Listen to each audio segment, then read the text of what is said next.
The initial batch of farmer beneficiaries at Hacienda Luisita now have lots they can call their own. Certificates of land ownership were given to them this morning by the Department of Agrarian Reform. The event was personally led by Agrarian Reform Secretary Virgilio de los Reyes. More from Sam Ramirez. Under the lot allocation scheme for the Hacienda Luisita farmland, each farmer is expected to get an annual equal share of 6,600 square meters of land. The Department of Agrarian Reform used the draw lot system to allocate the land to the farmers. According to Secretary de los Reyes, this is the only way to make the lot allocation fair.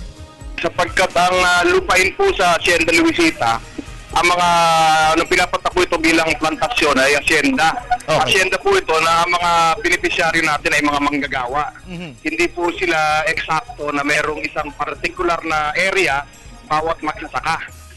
Nung ito ay 1989 hanggang 2004, ito ay plantation type. Ibig sabihin, workers yung mga nagtatrabaho dito. So walang maliwanag kung aling particular na lupa yung kanilang sinasaka. Okay. Ang maliwanag ay yung particular na barangay.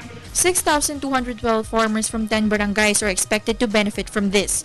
The first session of lot allocation was at Barangay Kutkut. DAR expects to finish the distribution before the end of August.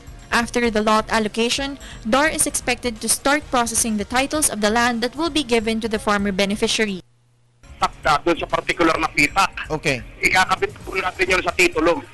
Pagkabit na po natin sa titulo noon, i-generate na ng Register of Deeds at Land Registration Authority ang titulo at igagawad na natin yung titulo.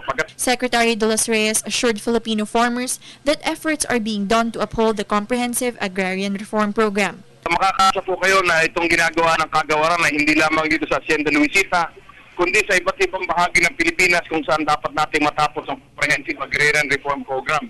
Kasi karaniwan po, naiisip ng tao Hacienda Luisita, marami po tayo pang ibang lupa na ginagawa na araw-araw ay pinamamahagi ng malandar sa iba't ibang parte ng Pilipinas.